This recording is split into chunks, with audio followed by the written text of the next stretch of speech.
क्या हम हमारी ज़िंदगी को बहुत जल्दबाजी से गुजार रहे हैं? कहीं हमारी ज़िंदगी इस तरह तो नहीं गुजर रही कि हमें कोई ख़बर ही ना हो कि हमारे साथ क्या हो रहा है। आज की वीडियो में हम बात करेंगे कि क्या हम अल्लाह के बिना ज़िंदगी गुजार सकते हैं। हमारे माशरे में लोग किस कॉन्सेप्ट के साथ अपनी ज़िंदगी गुजार रहे हैं। क्या हम अल्लाह के बिना जीना अफोर्ड कर पाएंगे? एक चीज़ होती है दीइज़म ये कि गॉड के होने का तो यकीन है, लेकिन ज़िंदगी हमको हमारे हिसाब से गुजारनी है। रेवोल्यूशन की कोई ज़रूरत नहीं। और फिर आता है थीइज़म ये कि गॉड पर यकीन होने के साथ साथ रिलीजन पर यकीन होने के साथ साथ उसकी बातों पर भी अमल करना। और एथिज़म के बारे में तो हम सब जानते ही हैं। बड़े बड़े फ़िलासफ़र कहते हैं कि हमें नहीं पता कि हम दुनिया में क्यों आए हैं, लेकिन वो ये भी कहते हैं कि दुनिया सिर्फ एंजॉय करने के लिए नहीं है। और उनमें से कुछ ये भी कहते हैं कि अगर तुम दुनिया में खुश रहना चाहते हो तो लाइफ का मीनिंग ढूंढना छोड़ दो। ये बात बड़े नामी फ़िलासफ़र कहते हैं। इस मुआशरे का ये हाल है जिसमें हम ज़िंदगी गुज़र बसर कर रहे हैं। उन्होंने ये बात इसलिए कही क्योंकि हम अगर ढूंढने निकले तो पागल हो जाएंगे। और ये बात जिन्होंने कही है वो फ़िलासफ़र नोबेल प्राइज़ विनर है। ये 3 बातों के बारे में आपको रिलीजन के सिवा कोई नहीं बता सकता। पहला तो ये है कि एथिस्ट का ये यकीन है कि वो नेचुरल सिलेक्शन को किसी के भी ऊपर अप्लाई कर देते हैं। किसी गरीब को देखकर ये बोलते हैं कि कोई गरीब है तो ये उसका कसूर है, वो दुनिया में सरवाइव नहीं कर पाया, ये उसका कसूर है। एथिज़म कभी हमें लाइफ का पर्पस नहीं दे सकता। अल्लाह ने हमें इस दुनिया में एक पर्पस देकर भेजा है कि जाओ दुनिया में खैर फैलाओ, तुम पर आजमाइशें आएंगी, उन पर सब्र करना। एथिज़म हमें कोई पर्पस नहीं देता, बस जैसे जीना है जियो, वो यही कहता है। दूसरा है अल्टीमेट होप। जो बंदा दीन के बारे में कुछ जानता नहीं है, जो अल्लाह को पहचानता नहीं है, उसे क्या होप मिलेगी? अगर वो कोई परेशानी में है तो उसके साथ अगर कुछ बुरा हुआ है तो वो किससे जस्टिस की उम्मीद रखेगा? अल्लाह हमें होप देते हैं, हमारा रिलीजन हमें होप देता है हर चीज़ की।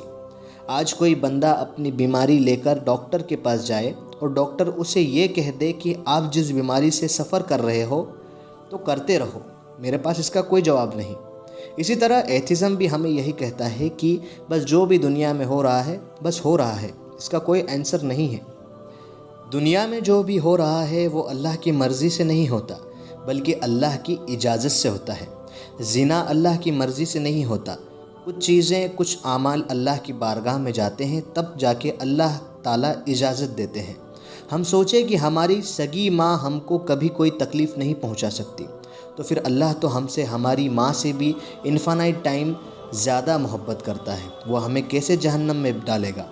तो अगर हमको अल्टीमेट होप चाहिए तो अल्लाह और दीन के सिवा कोई नहीं दे सकता। तीसरा है अल्टीमेट वैल्यू। हम ये सोचें कि अल्लाह के बग़ैर हमारी क्या वैल्यू हो सकती है। आज हम देखें कि गोरे और कालों के बीच कितनी नफ़रत है। आज हम ब्राउन लोग कभी गोरे एथिस्ट के पास जाकर बैठ जाएं तो हमें भगा दिया जाएगा।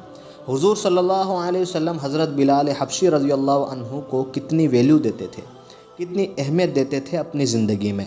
कैन यू इमेजिन, एक काला कलोटा इंसान किसी की ज़िंदगी में इतना अहम हो सकता है?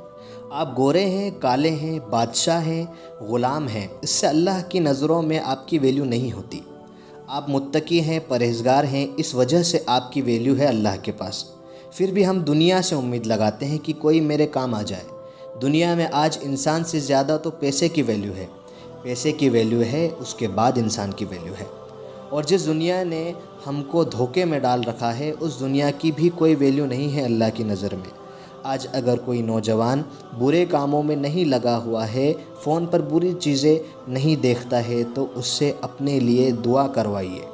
ऐसे लोगों की अल्लाह के यहाँ वैल्यू है। मेरी दुआ है कि हम सब लोगों को अल्लाह का ध्यान नसीब हो जाए। हमें ये ध्यान नसीब हो जाए कि अल्लाह है।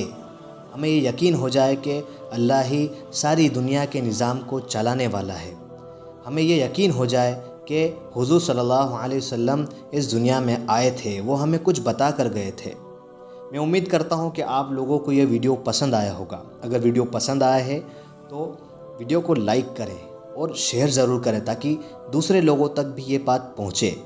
और कमेंट करके हमें बताइए कि आपको क्या बात अच्छी लगी, आपने क्या नीयत की, आप अपनी ज़िंदगी को किस नज़रिए से देखते हैं और आप अब इस वीडियो के बाद अपनी ज़िंदगी को किस नज़रिए से देखेंगे। तो चैनल को सब्सक्राइब कर दीजिए और बेल आइकन को प्रेस कर दीजिए। आप अगर इंस्टाग्राम पे हैं तो हमें इंस्टाग्राम पे फॉलो कीजिए, हमें फेसबुक पर भी फॉलो कीजिए, हमारे पेज को लाइक कीजिए। थैंक यू फॉर लिसनिंग, जज़ाकल्लाह फॉर लिसनिंग। मुझे अपनी दुआओं में याद रखें। अस्सलामु अलैकुम व रहमतुल्लाहि व बरकातुहू।